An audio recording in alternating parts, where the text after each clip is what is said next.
요즘 따라 자꾸 지치고 무기력하시진 않습니까? 아무 이유 없이 피곤하고 아침에 일어나는 것도 힘들고 하루 종일 누워만 있고 싶다는 생각이 드신다면 지금 이 영상을 끝까지 보시기 바랍니다. 당신의 몸은 지금 조용히 구조 요청을 보내고 있을지도 모릅니다. 그리고 그 신호는 단순히 나이가 들어서가 아닙니다. 30년 넘게 진료실을 지켜온 제 경험을 통해 말씀드립니다. 피로는 절대 그냥 찾아오지 않습니다. 그 속에는 반드시 이유가 있고 그중 가장 흔하지만 놓치기 쉬운 원인이 바로 철분 부족입니다. 안녕하십니까? 저는 내과 전문의 정영훈입니다. 진료실에서 수많은 환자분들과 마주하며 한 가지 확신하게 된 것이 있습니다. 많은 사람들이 무기력함을 그저 나이 탓으로 돌리고 있다는 사실입니다. 하지만 실제로는 우리 몸이 보내는 아주 중요한 경고 신호를 무시하고 있는 것일지도 모릅니다. 67세의 남성 환자분이 기억에 남습니다. 겉으로 보기엔 말끔했고 건강해 보였습니다. 정기검진에서도 큰 문제가 없었고 혈압도 정상, 당뇨도 없었습니다. 하지만 그는 이렇게 말했습니다. 선생님, 요즘 아무것도 하기 싫어요. 잠도 자는데 하루 종일 피곤하고요. 아무 의욕이 없습니다.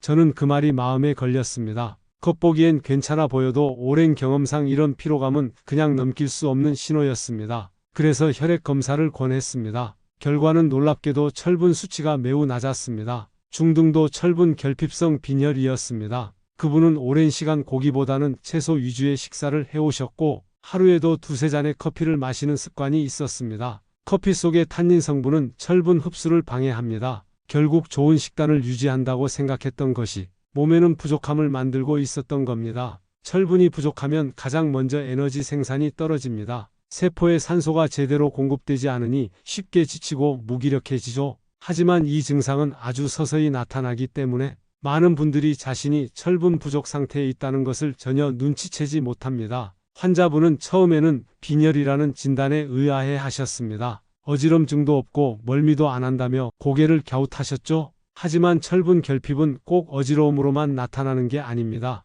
특히 중장년층 이후에는 단순한 무기력, 피곤함, 기운 없음, 식욕 저하 같은 모호한 증상으로 나타나기 때문에 더더욱 간과되기 쉽습니다. 그래서 저는 단호하게 말씀드립니다. 지속적인 피로감은 결코 당연한 노화가 아닐 수 있습니다. 우리 몸은 항상 신호를 보내고 있고 그 신호를 알아채지 못하면 작은 문제가 큰 병으로 이어질 수 있습니다. 나이가 들면 누구나 체력이 떨어진다고 생각하기 쉽지만 실제로는 철분이 부족해서 그런 경우가 많습니다. 위산 분비가 줄고 소화 흡수 능력이 약해지면서 음식을 먹어도 철분이 제대로 흡수되지 않게 되는 것이죠. 여기에 채식 위주 식사나 커피, 차 같은 음료를 자주 마시면 상황은 더 악화됩니다. 계속해서 몸이 무겁고 일어나는 것이 힘들며 숨이 쉽게 차고 손발이 차고 식욕이 떨어진다면 이건 결코 나이 때문만은 아닙니다. 철분 수치를 점검해 보셔야 할 때입니다. 제가 지금까지 수천 명의 환자들을 진료하면서 느낀 점은 하나입니다. 피로에는 반드시 이유가 있다는 사실입니다. 우리는 그 이유를 찾기만 하면 됩니다.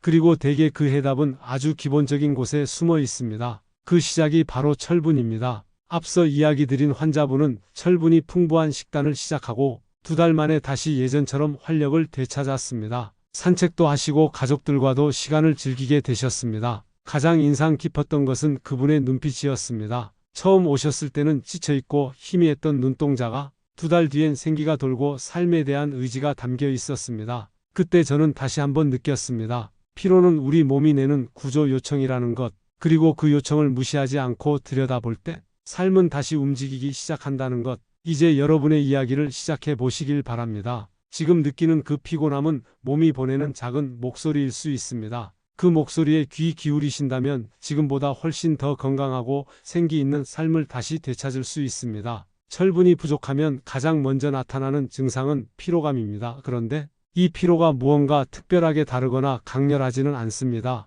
그저 평소보다 조금 더 지치고 쉽게 숨이 차고 활동량이 줄어들 뿐이지요. 그래서 대부분의 분들이 이를 대수롭지 않게 넘깁니다.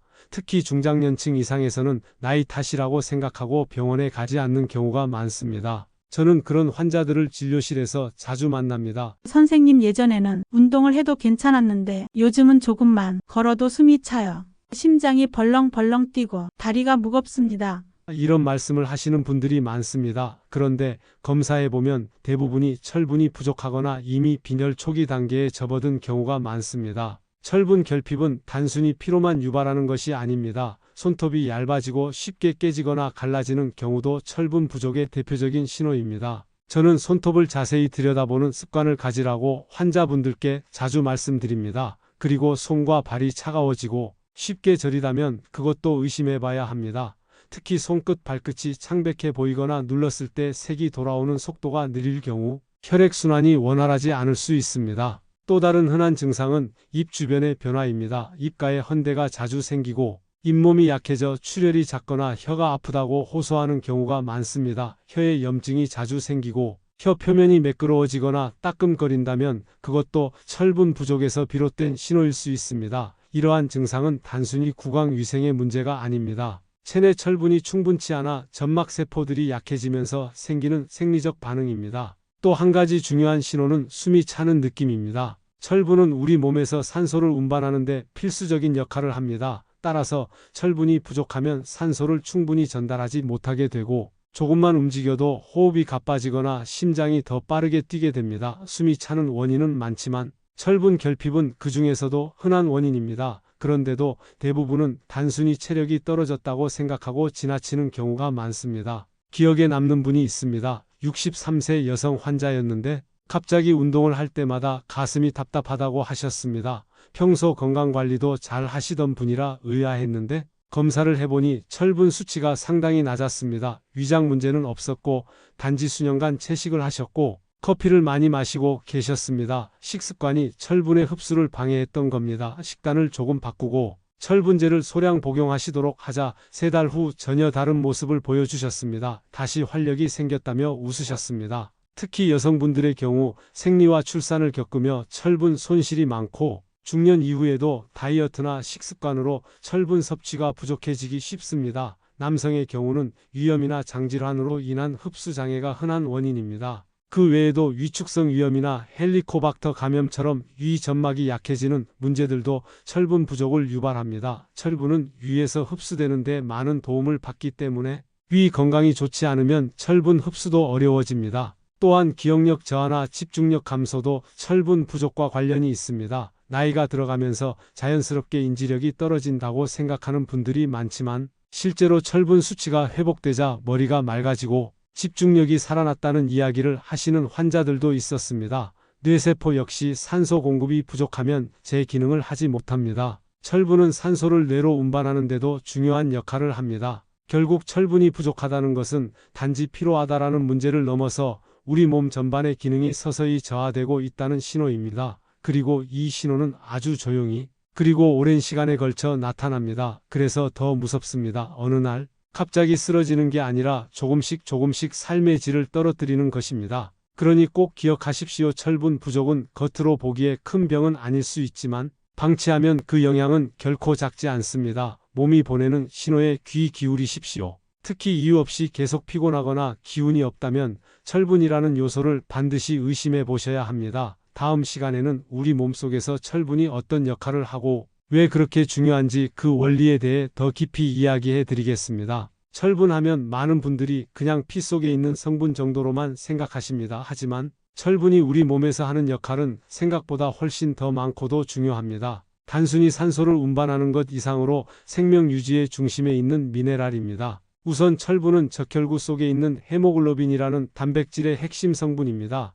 이 헤모글로빈은 폐에서 받아들인 산소를 몸 구석구석 세포까지 운반하는 일을 합니다. 세포는 이 산소를 받아 에너지를 생산합니다. 마치 연료를 받은 발전기처럼 세포들이 일을 하기 시작합니다. 그런데 철분이 부족하면 이 에너지 생산이 전반적으로 떨어지게 됩니다. 에너지가 떨어지면 가장 먼저 나타나는 현상이 바로 피로입니다. 단순히 기운이 없다를 넘어서 아무것도 하지 않아도 무기력하고 심장이 더 빨리 뛰며 숨이 차는 증상들이 여기에 해당합니다. 이러한 증상들은 철분이 충분할 때는 느껴지지 않던 몸에 숨겨진 기능 저하를 그대로 드러냅니다. 철분은 또 다른 중요한 역할을 합니다. 바로 세포 속 미토콘드리아라는 에너지 공장의 연료 공급을 돕는다는 점입니다. 미토콘드리아는 우리가 먹은 음식 속에 영양소를 가지고 에너지를 만들어내는 기관인데 이 과정에 철분이 꼭 필요합니다. 만약 철분이 부족하면 미토콘드리아는 효율적으로 작동하지 못하고 결과적으로 세포 전체의 활력이 떨어지게 됩니다. 특히 뇌세포는 산소와 에너지 소비가 많은 기관입니다. 그렇기 때문에 철분이 부족하면 뇌의 기능도 함께 떨어지게 됩니다. 실제로 철분 부족은 인지력 저하, 집중력 감소, 심지어 우울감과도 관련이 있습니다. 뇌에 전달되는 산소가 줄어들고 에너지가 부족해지면 사고의 속도가 느려지고 기분도 가라앉게 됩니다. 중장년층에서 단순 건망증이나 우울감으로 보이는 증상 중 일부는 철분 부족이 원인인 경우도 있습니다. 또한 철분은 면역세포가 제대로 작동하기 위한 필수 요소입니다. 우리 몸의 방어체계는 세균이나 바이러스가 들어왔을 때 이를 감지하고 제거하는 역할을 합니다. 그런데 철분이 부족하면 면역세포의 활동이 둔해지고 감염에 쉽게 노출될 수 있습니다. 감기나 장염 같은 가벼운 질환이 반복되거나 상처가 잘 낫지 않는 경우 철분 상태를 점검해 볼 필요가 있습니다. 철분은 성장과 회복에도 필수적입니다. 상처가 났을 때 피부를 재생하고 조직을 복구하는 데 필요한 과정에 철분이 관여합니다. 특히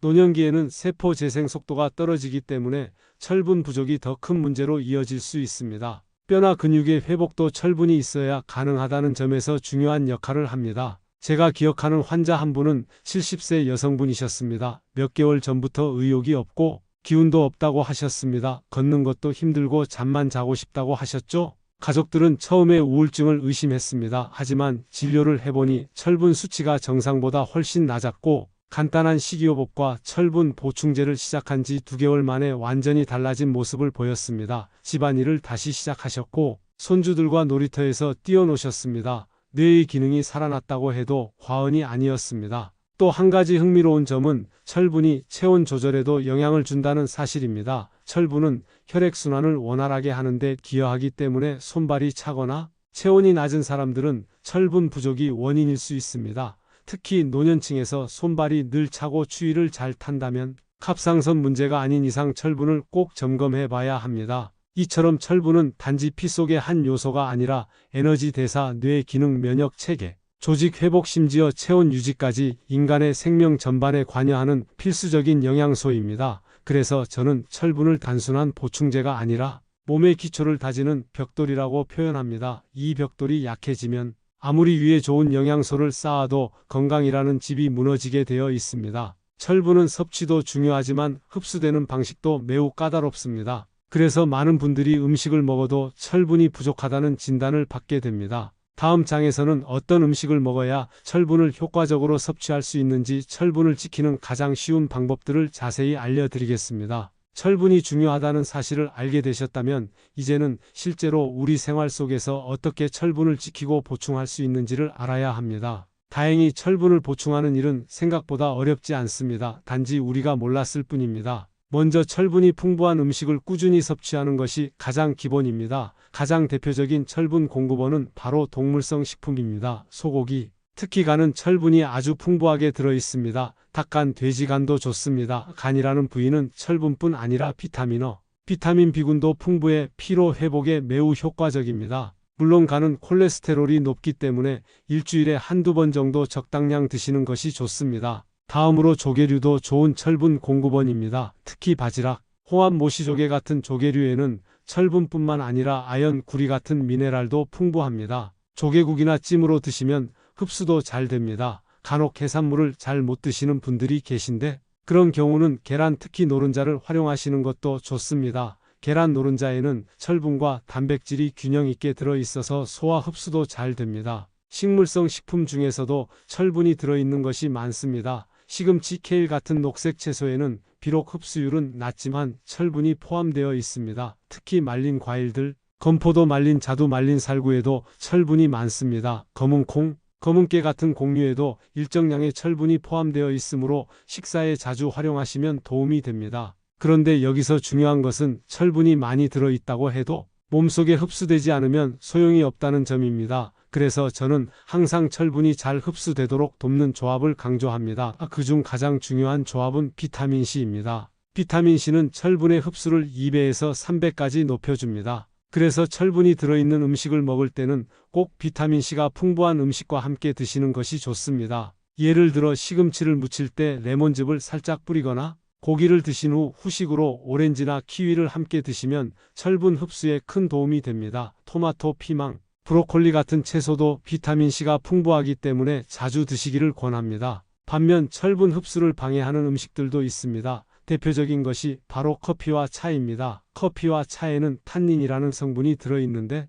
이 탄닌이 철분과 결합해서 흡수를 막아버립니다. 그래서 식사 직후 커피를 마시는 습관은 좋지 않습니다. 식후 최소한 1시간 정도는 지나서 마시는 것이 좋습니다. 우유도 마찬가지입니다. 칼슘은 철분의 흡수를 방해하기 때문에 우유나 치즈 같은 유제품도 식사 시간과 간격을 두고 섭취하셔야 합니다. 또한 고섬유질 식단도 철분 흡수를 저해할 수 있습니다. 식이섬유는 물론 장 건강에 좋지만 철분과 결합해 흡수를 떨어뜨릴 수 있기 때문에 철분 섭취가 필요한 경우에는 식이섬유의 양을 조절하는 것이 좋습니다. 특히 과일 껍질이나 잡곡이 많은 식사는 철분 보충을 목적으로 할 때는 함께 조율이 필요합니다. 철분이 부족하다는 진단을 받았을 경우에는 음식만으로 보충이 어려운 경우도 있습니다. 이럴 때는 철분제를 복용하게 됩니다. 철분제는 반드시 공복에 복용하는 것이 좋으며 위장 장애가 있을 경우에는 식사 중간에 드시도록 안내드립니다. 철분제 복용 시에는 검은 변이 나올 수 있으나 이는 정상적인 반응입니다. 복용 후 복통이나 구토가 지속된다면 반드시 담당 의사와 상담하셔야 합니다. 환자분들 중에는 철분제를 복용하면 속이 불편해서 못 먹겠다는 분들이 종종 계십니다. 그럴 경우에는 철분 함량이 낮은 제품을 나누어 먹거나 천천히 증량하는 방식으로 조절할 수 있습니다. 최근에는 위장 자극이 적은 형태의 철분제도 많이 나와 있어서 선택의 폭도 넓어졌습니다. 중요한 것은 철분 부족을 절대로 방치하지 말고 지속적으로 관리하는 것입니다. 마지막으로 제가 환자분들께 가장 자주 드리는 조언이 있습니다. 내 몸에 어떤 음식이 잘 맞는지 늘 관심을 가지라는 것입니다. 음식은 약이 될 수도 있고 독이 될 수도 있습니다. 같은 음식을 먹더라도 어떤 사람은 흡수를 잘하고 어떤 사람은 거의 흡수를 못하기도 합니다. 특히 연세가 있으신 분들은 위장 기능이 예전 같지 않기 때문에 더 신중한 식단 구성이 필요합니다. 철분을 지키는 방법은 결국 꾸준한 관심과 실천입니다. 특별한 약이 필요한 것이 아니라 나에게 맞는 식단을 알고 적절한 습관을 만드는 것입니다. 다음 시간에는 철분을 잘 보충한 결과 실제로 어떤 변화가 나타나는지 환자 사례를 중심으로 이야기해 드리겠습니다. 사람의 몸은 정직합니다. 변화가 생기면 반드시 그에 따른 반응이 나타납니다. 철분이 부족했던 몸에 다시 철분이 채워지기 시작하면 그 변화는 생각보다 빠르고 분명하게 나타납니다. 저는 이런 변화들을 수없이 봐왔습니다. 그리고 그 하나하나의 사례들이 오늘의 저를 만들었습니다. 몇 해 전 진료실에 들어온 한 여성 환자분이 계셨습니다. 연세는 72이셨고 얼굴은 많이 지쳐 보이셨습니다. 선생님, 아침에 일어나는 게 너무 힘들어요. 하루 종일 누워있고만 싶고 손주들 얼굴을 봐도 아무런 감흥이 없어요. 그렇게 말씀하셨습니다. 저는 조용히 혈액 검사를 권했습니다. 결과는 역시 철분 수치가 기준보다 한참 낮은 상태였습니다. 식습관을 살펴보니 고기는 거의 드시지 않았고 매일 아침마다 커피를 2잔씩 드시고 계셨습니다. 아침 식사는 과일이나 식빵 정도로 간단하게 드시고 계셨죠? 저는 간단한 철분이 풍부한 식단을 안내드렸습니다. 일주일에 한두 번 소고기나 간을 드시고 채소는 가능한 비타민C가 많은 토마토나 브로콜리를 함께 섭취하시도록 했습니다. 커피는 식후 2시간 이후로 미뤄주시고 철분 흡수를 돕는 레몬즙도 곁들이시도록 말씀드렸습니다. 2달 후 다시 오신 할머니는 완전히 다른 모습이었습니다. 선생님, 나 요즘 아침에 눈이 먼저 떠져요. 밭에도 나가고 손주 도시락도 싸요. 집안일이 재미있어요. 예전 같아요. 라고 말씀하셨습니다. 표정은 밝고 눈에는 힘이 있었고 걸음걸이에도 생기가 돌았습니다. 저는 그 모습을 보면서 다시 한번 확신하게 되었습니다. 철분 하나만으로도 사람의 삶은 이렇게 바뀔 수 있다는 사실 말입니다. 이런 사례는 비단 한두 명에 그치지 않습니다.